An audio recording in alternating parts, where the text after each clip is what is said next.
Estamos en San Petersburgo, en medio de un verano asfixiante, y en una habitación minúscula, casi un ataúd, un joven llamado Raskolnikov está dándole vueltas a una idea terrible, una idea monstruosa. Vamos a meternos de lleno en la anatomía de uno de los crímenes más famosos de la literatura. Y esta frase lo es todo. Es el germen de la peligrosa teoría que Raskolnikov se ha montado en la cabeza. La idea de que hay gente ordinaria, que son como material, y gente extraordinaria. Y él, claro, se ve a sí mismo como uno de estos últimos, alguien que tiene derecho a saltarse la ley, a pisar la moral, si es por un bien mayor. Este pensamiento es el que va a ponerlo todo en marcha. Así que, poco a poco, lo que era una simple idea empieza a convertirse en algo tangible. Raskolnikov decide pasar de la teoría a la práctica, a lo que él, con una frialdad que pone los pelos de punta, llama un ensayo. Es el primer paso para hacer real esa fantasía horrible. Y lo vemos salir a la calle. Cada paso que da hacia el piso de la vieja usurera, Aliona Ivanovna, es un combate interior. No es solo para estudiar el terreno, es una prueba para sí mismo. Quiere saber si de verdad es capaz de aguantar el asco, el miedo que le provoca su propio plan. Y ojo, que aquí lo importante no es el reloj ni el dinero, para nada. Esto es una misión de reconocimiento en toda regla. Se fija en todo, donde guarda las llaves la mujer, como son las habitaciones, los cerrojos. Cada pequeño detalle es una nueva pieza que encaja en el puzzle del asesinato que está montando en su cabeza. Bien, ahora vamos a ver cómo el mundo que le rodea de alguna manera le da la razón, porque Raskolnikov no actúa porque sí, él busca y encuentra en la miseria de los demás la justificación moral que necesita para cometer una atrocidad. Se mete en una taberna y allí se cruza con Marmeladov, un exfuncionario borracho que le suelta esa pregunta. Una pregunta que se le clava dentro. Para Raskolnikov, la historia de este hombre no es un caso aislado, no, es la prueba de que la sociedad está podrida, que se come a los más débiles. Y él, en su delirio, empieza a verse como una especie de cirujano destinado a extirpar ese cáncer.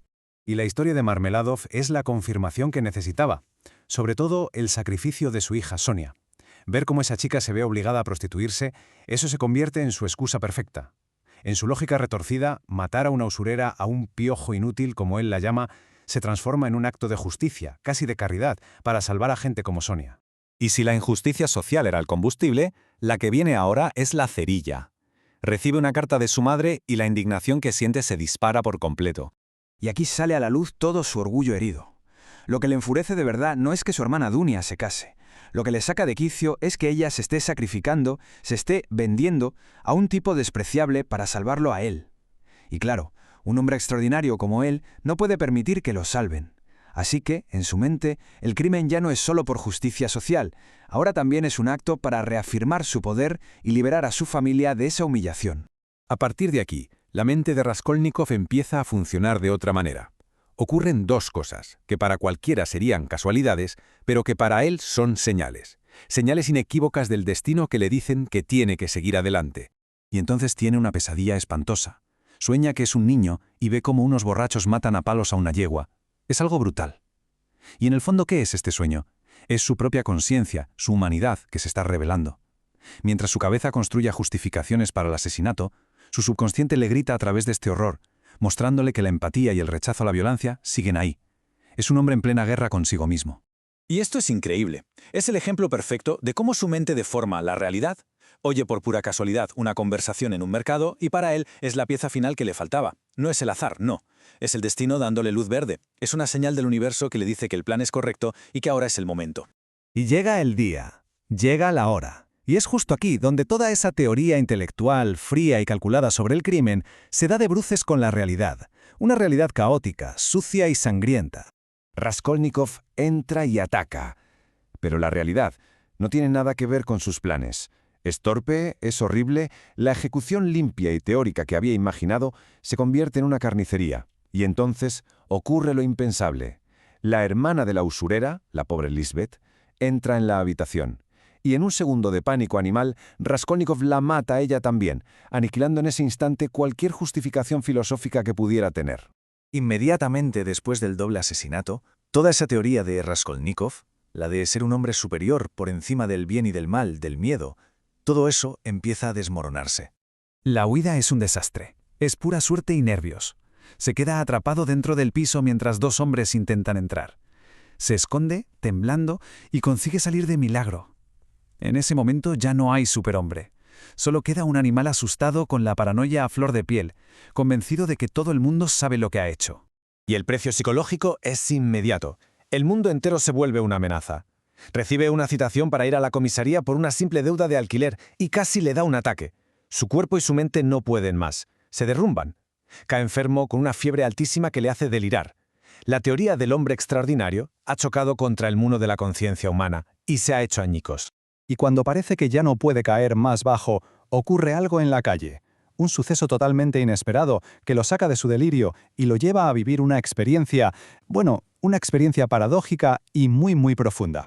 De repente ve cómo un carruaje atropella a Marmeladov, el borracho de la taberna.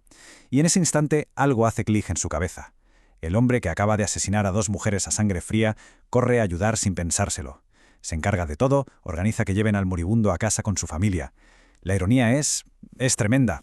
Y no solo eso. Al ver la desesperación de la viuda, Katerina Ivanova, hace algo que no tiene ningún sentido. En un impulso de compasión, uno de verdad, le da los 20 rublos que le había mandado su madre. Le da, literalmente, todo lo que tiene. Y esto es lo más increíble de todo.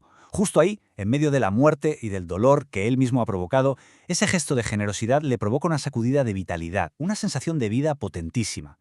Siente por primera vez desde el crimen que su propia vida no ha terminado, que no ha muerto junto con la usurera. Y esta es la pregunta que queda flotando en el aire. ¿Es este el primer paso hacia su redención? ¿O es en realidad el principio de un castigo mucho más profundo y complejo? Porque el viaje de Raskolnikov por el infierno de su propia mente no ha hecho más que empezar. El crimen se ha cometido, sí. El hacha ha caído.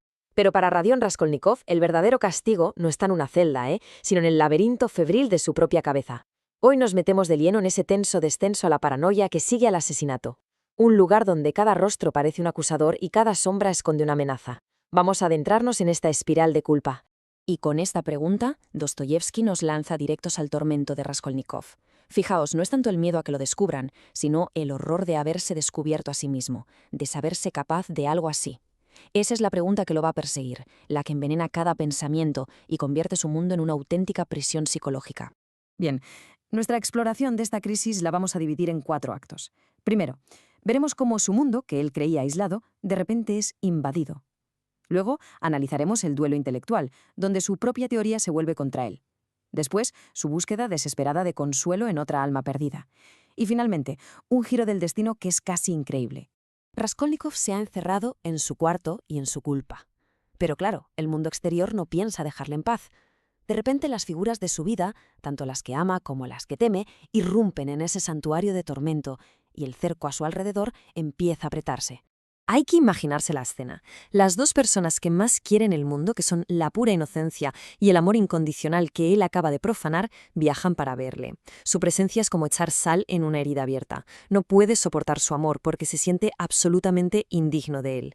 Y su reacción, un desmayo seguido de una crueldad inexplicable, es la primera gran grieta que vemos en su estado mental, que ya está totalmente fracturado. Y por si la presión familiar no fuera suficiente, entra en escena Lushin. Para Raskolnikov, este tipo es la encarnación de todo lo que desprecia. Un hombre calculador que quiere comprar a su hermana. Él ve este compromiso como otro crimen, un sacrificio que Dunia está haciendo para salvarle a él, y su orgullo herido no lo puede soportar. La confrontación es, inmediata y brutal. Pero lo que es verdaderamente aterrador es la llegada de Svidrigailov. Esto ya no es una presión social como Luzin, es una amenaza directa, física y moral. Es la depravación personificada, un hombre que parece saber más de lo que dice y que representa una maldad pura, sin justificaciones filosóficas. Su aparición en el cuchitril de Raskolnikov es como si la propia culpa hubiera cobrado forma humana para hacerle una visita. Aquí, sin embargo, vemos la fuerza de Dunia, que no es ninguna víctima pasiva. El proceso es muy claro. Primero, Lushin comete el tremendo error de exigir que Raskolnikov no esté en la reunión. Esto le abre los ojos a Dunia, que ve su verdadera naturaleza egoísta y controladora. Como consecuencia, ella declara el compromiso roto y todo culmina con la expulsión furiosa de Lushin. Su decisión es firme y por convicción propia. Un punto de presión menos, sí, pero el tormento principal, ese sigue ahí. Pasemos ahora al campo de batalla intelectual, porque Raskolnikov no solo lucha contra la culpa, sino también contra sus propias ideas. Su crimen no fue un arrebato, fue el resultado de una teoría. ¿Y ahora? esa teoría va a ser diseccionada por un adversario formidable. A ver, el quid de la cuestión es este. Raskolnikov ha publicado un artículo con esta teoría que básicamente divide a la humanidad en dos. Por un lado, los ordinarios, el rebaño, que deben obedecer la ley. Y por otro, los extraordinarios, gente como Napoleón, a quienes se les permite saltar por encima de la sangre si es por un bien mayor. Es su justificación filosófica para el asesinato. Y claro, él se ve a sí mismo como uno de los extraordinarios. Y aquí es donde su mundo intelectual se viene abajo. Va a la comisaría por un asunto sin importancia y se topa con Porfiri Petrovich, el juez de instrucción. Y Porfiri, qué casualidad, ha leído su artículo. Lo que viene después no es un interrogatorio, es un juego psicológico. Porfiri debate la teoría con una curiosidad que parece académica, pero Raskolnikov siente la trampa cerrándose a cada palabra. Solo. En medio de la calle. El terror se condensa en una única palabra. Una palabra susurrada que lo cambia absolutamente todo. Esto ilustra de forma brillante cómo el terror pasa de la mente a la realidad.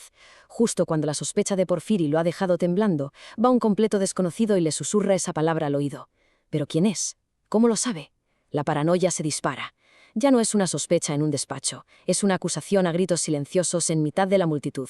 Acorralado, paranoico y sintiéndose un paria, Raskolnikov toma una decisión. Si está condenado, no va a arrastrar a los inocentes con él. Rechaza a su familia y busca la única compañía que cree merecer, la de otra alma que también ha roto las normas de la sociedad. Este es uno de los momentos más trágicos. Justo cuando más necesitaría el amor de su familia, se obliga a sí mismo a rechazarlo. Se ve como una plaga, como una contaminación, y en un acto de amor retorcido, las aleja para protegerlas de su propia oscuridad. Su aislamiento ahora es total, y además autoimpuesto. ¿Y a quién acude en su soledad? A Sonia. ¿Por qué? Porque en su cabeza los dos son unos parias. Ella ha sacrificado su cuerpo por su familia. Él ha sacrificado su alma por una idea. No busca compasión, sino a alguien que, según él, pueda entender la verdadera profundidad de su pecado. Va a verla para poner a prueba su propia condena. Le pide que lea la historia bíblica de la resurrección de Lázaro.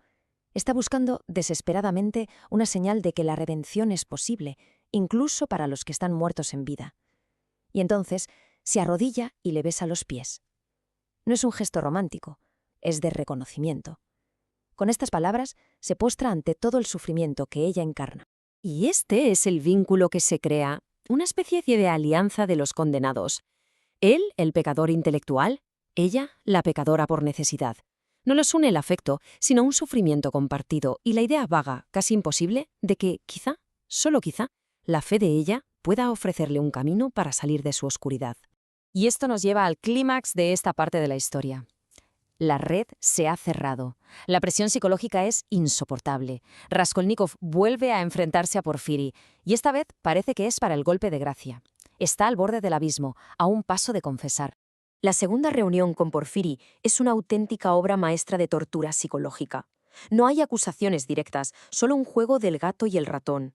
Porfiri le da vueltas y más vueltas. Habla de psicología, de cómo los criminales siempre vuelven a la escena del crimen, de que la culpa es como una enfermedad.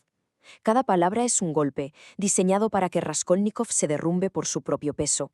Y entonces, Porfiri lanza el golpe final. Después de darle vueltas a su teoría del hombre extraordinario, le hace la pregunta directa, conectando su filosofía abstracta con el motivo vulgar y real del crimen. Lo ha arrinconado. No hay escapatoria. La confesión parece estar a solo un suspiro de distancia. La tensión es máxima. Raskolnikov está pálido, a punto de quebrarse. Porfiri sonríe, saboreando ya su victoria. Y de repente, un caos inesperado lo interrumpe todo. Se oyen golpes y gritos fuera de la puerta. La sorpresa que Porfiri tenía preparada no es desde luego la que él esperaba. Es un giro de guión absolutamente increíble, un deus ex machina en toda regla. Nikolai, uno de los pintores que trabajaba en el edificio y que estaba bajo sospecha, irrumpe y confiesa el crimen. Porfiri se queda de piedra. Raskolnikov no puede ni creerse la suerte que tiene. En el momento de máxima presión, el destino lo salva. La investigación da un vuelco de 180 grados. Y así, con esa increíble confesión, Raskolnikov sale libre del despacho de Porfiri. La amenaza externa se ha desvanecido, por ahora. Pero esto nos deja con la pregunta final. ¿Se ha librado del juez? Sí, pero ¿puede librarse de sí mismo? La verdadera prisión, la de su conciencia, sigue intacta. Y ese es un juicio del que nadie puede escapar.